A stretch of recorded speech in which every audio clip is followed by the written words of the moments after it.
So welcome back to Cozy Rosy Crochet. I am so excited to have you join me today for another granny square pattern in the Hodgepodge blanket crochet along.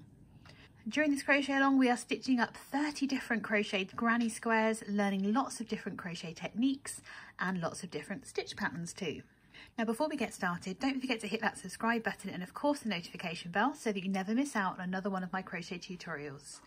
Today we're working up the linen stitch in the round, and this is worked in turned rounds.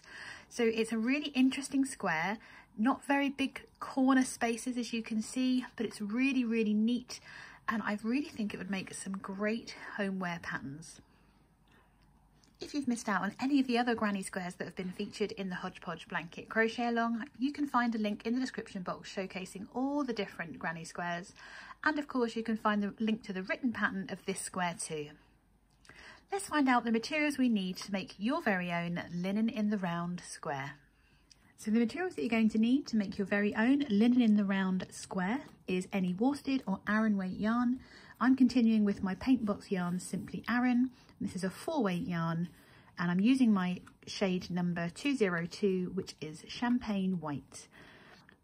You're also going to need a 5mm crochet hook, or the hook that you need to create the same size square.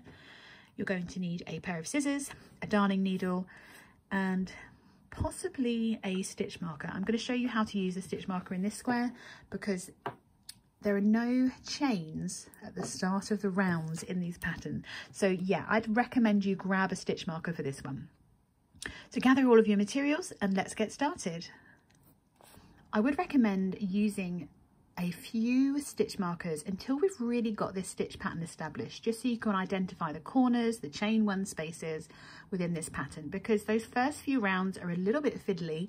And actually is one other really important note to notice is that this square is actually worked in turned rounds. Now it's not often I turn my rounds when I'm working in the round, because the way that the linen stitch is worked is we want to be able to see the pattern on both sides, and you need to work into the chain one spaces, so it's easier when working this stitch in the round to turn them to keep the same look of the square on both sides. So because this square is worked in the round, we're going to start by making a chain of 4 and slip stitching it to create a ring. You can do a magic circle if you want to, or an adjustable ring. I personally don't like to use them in my granny squares because there is a bigger risk of it coming undone.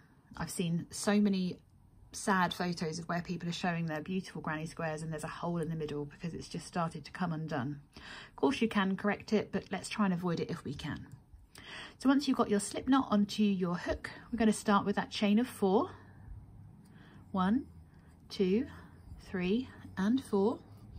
And then we're going to slip stitch back into the first chain that we made, just underneath one of those loops.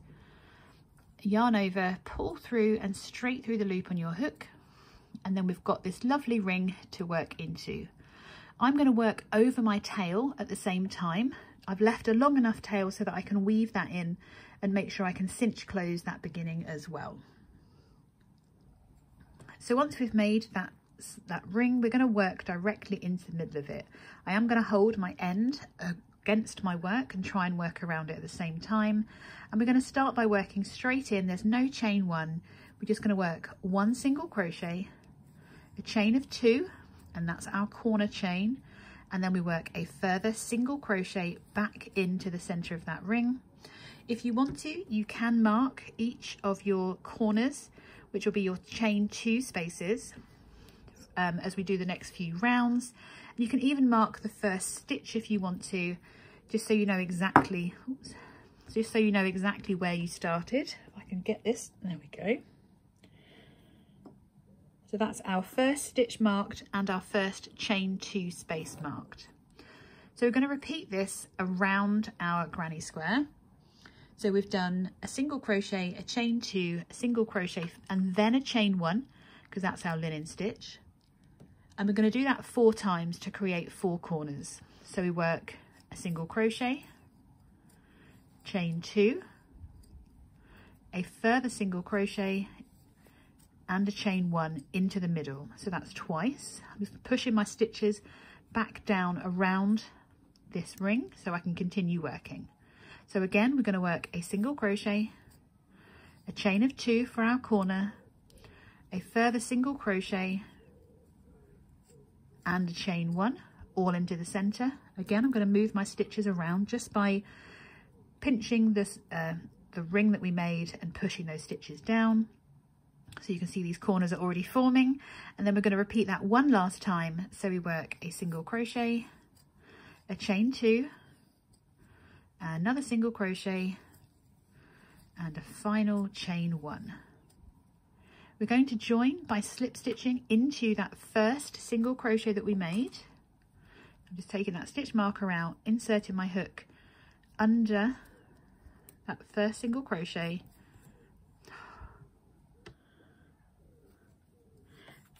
and pulling straight through the loop on my hook to join that round. So there's my first corner, there's my second corner, third and fourth. If you want to mark all of your corners, it's probably best to do it whilst you're working, but it certainly helps you know exactly where your corners are.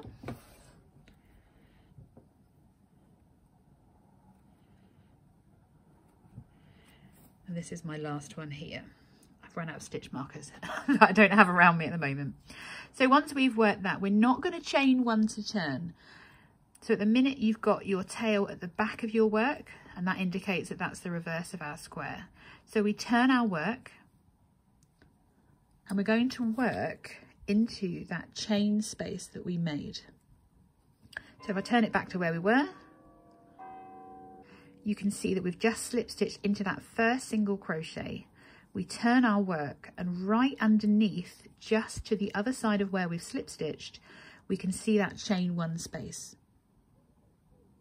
So into that chain 1 space, we're going to work 1 single crochet and a chain 1, and that takes us to our first corner. So this is our chain 2 space, and we're going to work our corner, which is 1 single crochet, a chain of 2 and a further single crochet into that corner space, followed by a chain 1. We have another single crochet next to our corner that we've just worked, and a chain 1 space in between, and into these chain 1 spaces we work 1 single crochet and a chain 1. That takes us to our next corner. So I'm going to move that stitch marker back to that corner, and then into that chain 2 space we're going to work our corner, which is 1 single crochet, a chain of 2 and another single crochet. We chain 1 at the end of that one, and then we're going to work into that next chain 1 space in between those single crochets, and we work 1 single crochet and a chain 1. We've reached another corner, so we're going to work 1 single crochet, chain 2 for the corner, and a further single crochet and a chain 1, and that's our corner. In between we've got this chain 1 in between those single crochets, so we work 1 single crochet and a chain 1. We've reached our final corner, so I'm going to take this stitch marker out, and we're going to work 1 single crochet, chain 2 and a further single crochet and a chain 1, and then we're ready to join to that first single crochet that we made. You can see this is where we turned and worked back into that chain space. So this is a single crochet, we're not working into it, we're just going to slip stitch to join, and that completes round 2. So you can see when you're looking at these corners, they become a little bit more apparent.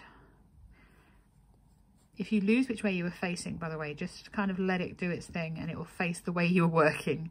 So we've had our tail facing us. So we're not chaining 1, we're just turning our work back to work back along. And it's much more easy to see this chain 1 space when we work into this round. So for round 3, we go straight into this chain space underneath where we've slip stitched, and we work 1 single crochet and a chain 1. And that takes us to our corner chain 2 space. So in here we work 1 single crochet, chain 2, a further single crochet and a chain 1. And this time we have 2 chain 1 spaces along the sides. So we're going to work 1 single crochet, chain 1, 1 single crochet, chain 1, and then we've reached our corner of our chain 2 space, so we just add our corner in. So 1 single crochet, chain 2, 1 single crochet, chain 1. On this again we've got these 2 chain 1 spaces, so we're just working our linen stitch in there, which is a single crochet and a chain 1. There's our next chain 1. So we do a single crochet and a chain 1. We're back to our corner. So we work our corner stitch, which is 1 single crochet, a chain of 2, and another single crochet and a chain 1. Got this side to work, so we've got 2 chain 1 spaces. So we work 1 single crochet, chain 1, 1 single crochet, chain 1. We're back to that final corner. I'm going to lose my stitch markers now. And into this chain 2 space for the corner, we work our corner. So single crochet, chain 2, a further single crochet and a chain 1. We've got 1 more chain 1 space to work before we're ready to join this round. So we just work 1 single crochet, chain 1, and then we're ready to slip stitch to join to that first single crochet that we made.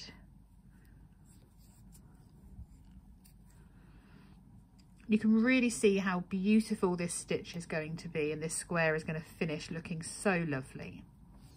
So going into round 4, we're going to turn our work, and because we're on an even number row, you should have your tail facing you. There is your chain 1 space just to the side of where you've joined, and we start by making that 1 single crochet and a chain 1. This time we have another single crochet and a chain 1 to do before we reach our corner. In our corner, which is our chain 2 space, we add in our single crochet, chain 2, and a further single crochet and a chain 1. Across our sides, this time we have 3 chain 1 spaces, so we're just going to work a single crochet and a chain 1 into each chain 1 space across.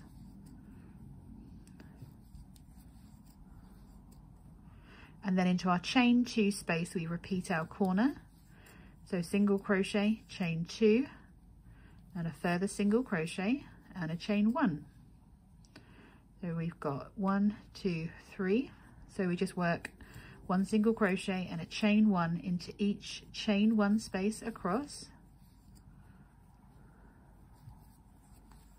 And that's us reached our next corner, ready to work our corner. So 1 single crochet, a chain 2, and another single crochet,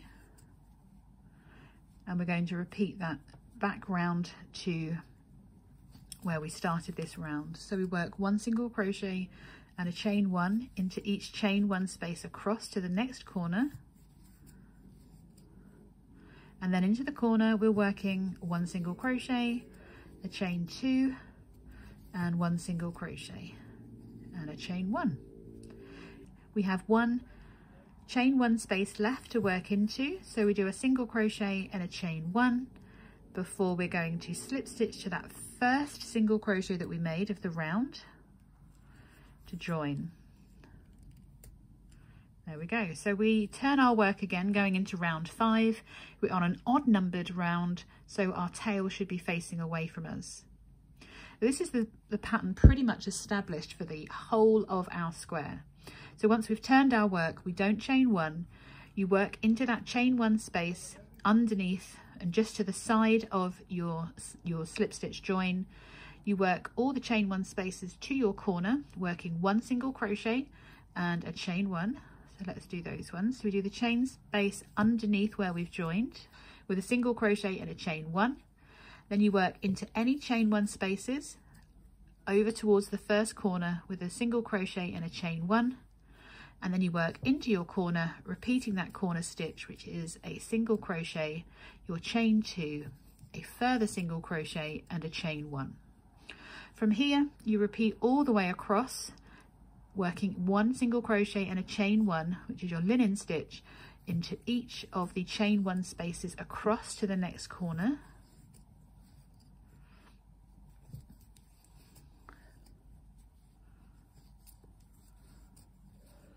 And then in your corner space, you're working your corner. So a single crochet, chain 2, and a further single crochet and a chain 1. So continue to work all the way round. There's your final corner, and I'll meet you ready to join and go into round 6.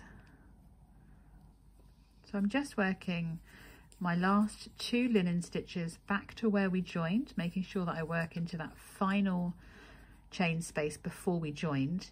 And it's just remembering to slip stitch to that chain, slip stitching to the top of that first single crochet that we made, not into that chain space.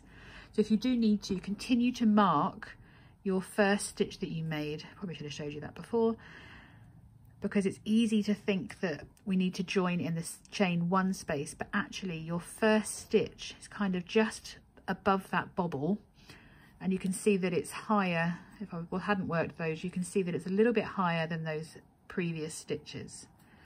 So just slip stitch to join, and then we're ready to turn. So we're going into round 6, which is an even number, so our tail is facing us, and we're just going to repeat the same pattern all the way round. You can find the full written pattern if you want to follow it in the linked in the description box below. And basically what's going to happen is the number of chain 1 spaces before the corners are going to increase in each round. So we just continue to work 1 single crochet and a chain 1 into each chain 1 space over to the corner, and then we just work that corner, which is a single crochet, a chain 2, a single crochet and a chain 1 to complete, and then we just continue to work each chain 1 space, so not into the stitches but indirectly into those chain spaces with a single crochet and a chain 1 all the way across to the next corner. Now you can keep repeating that stitch pattern all the way round, making sure that you work your chain 2 spaces into your corners and then working into each and every chain 1 space across to get between the corners. And you can keep repeating that until you reach the size of square that you want. So for me, I'm obviously going to be working to create an 8-inch square. So the number of rounds that I did for my previous square was a total number of 14 rounds. But I can already tell that my tension is looser on this square than I made previously. So I might not need to do the full 14, but I would just keep working this stitch pattern around, turning it with each round until it measures 8 inches. We don't need to add an edging onto this square because we've got such lovely neat stitches across the top that are going to be perfect for joining our squares together. The only thing I want to mention is once you've finished your square is the importance of weaving in this tail. If, like me, you've worked over it, you can just simply pull and it will close. I'm going to weave mine in because I haven't made a mistake so far, which I'm quite proud of. And then to weave in, you're simply going to go underneath these stitches and work in and out around these stitches a few times. You can go backwards and forwards, and it's just going to secure the end and secure the center of your square. If you haven't worked around your project, you can still weave around and then pull on your tail once you've woven most of it in, and it will cinch close any gap that you have. So once you've worked a few one way, you can turn and come back the other. And then once you've finished your square, obviously don't do this until you've finished your square. Don't copy me here. But yeah, once you're happy with your square and it's all finished, you've woven your ends in, you can snip that one off. So I've just measured my square and I've finally reached the 8-inch by 8-inch size. And I'm just going to do a quick stitch row count with you so you can see how to count your rows as well. So we've got this center here, which is round 1. Then you've got round 2, 3, 4, 5. So you're just counting up these V's effectively. And I've actually ended up with 16 rounds to get my size this time, me thinking my tension was looser. But it's a lovely stretchy square. And now that you've got this pattern down, you can just continue to work more and more rounds to make a large square if you wanted to. to actually make a really nice placemat. Hold that thought, might be back with that one day. Anyway, I am done with my linen in the round. I hope that you've enjoyed this tutorial.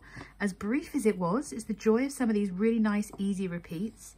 I am going to fasten off just by grabbing my scissors and creating a nice long tail ready to weave that end in. I've already woven my end tail in here, so I can snip that one off. You saw me do that one earlier, and that completes the completely reversible linen in the round square. I hope you've enjoyed this tutorial and you're loving your beautiful linen square too. I will be back again with another granny square pattern for the Hodgepodge blanket crochet along tomorrow. Don't forget to hit the subscribe button and of course that notification bell so that you never miss out on another one of my crochet tutorials again.